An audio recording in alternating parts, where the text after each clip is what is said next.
vabatwa vakomana vanatagwirei vakaonekwa vachizvichenura vachiti aiwa handisi chigananda. Maallies ake makaona vakanga kamisa akati aiwa ndo vakomana zvigananda chaizvo chaizvo, ndo vari kutora matenda, ndo vari kuita zvakati nezvakati. Panguva inoi vanhu voona kuti aiwa vanatagwirei vari kunyika vadoza maita sevana vadiki vachizama kuzvichenura kuti panguva inoi pavari kuzviinvolva muactive politics vasazoonekwa as if vanhu vari pablacklist kana kuti vanhu vari kuita aiwa madeeds akashata. Sanapinda mashoko amudanyirwa nekozwa ndokuva subscribe or like or turn the bell icon. Kozwa noposta this video aiwa very popular riri kuonekwa pasocial media aiwa rema allies ake Tagwirei amuri kuona kudanyira chiti Dr. Tagwirei plays his name on a Mari Musika ownership of Fossil and Lafarge Cement.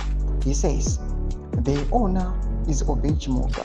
Although he helped him to grow those companies, Tagwirei has been helping a lot of young people to grow their companies and even build churches at Seventh-day Adventist. Mashoko anotogwana Tagwirei atikuona kuti vanhu vari kubatira pamashoko ake vachipesi pamuri kuona Tagwirei akambotaura nawo yekuti wealthy is the army.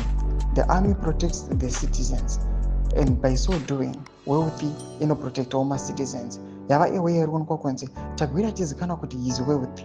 Panguva inoi even akada kumobiliza kupresidency or something like that, vanokurumidza kumugamuchira just because they know kuti he is wealthy, he protect the citizens. And nawo panguva inoi ari kuzvichenura achitaura nawo dzana Obech Muga achivati ndozvitetu zviganandas ndo vari kutora matenda, ndo vakauya vakanobvita Mari Musika panguva inoi vachiexpose. Panguva inoi vakunyatsa kuzvichenesa maoko avo kuti isu hatina chakashata kana chitema chatinacho munyika yeZimbabwe. Panguva inoi takachena.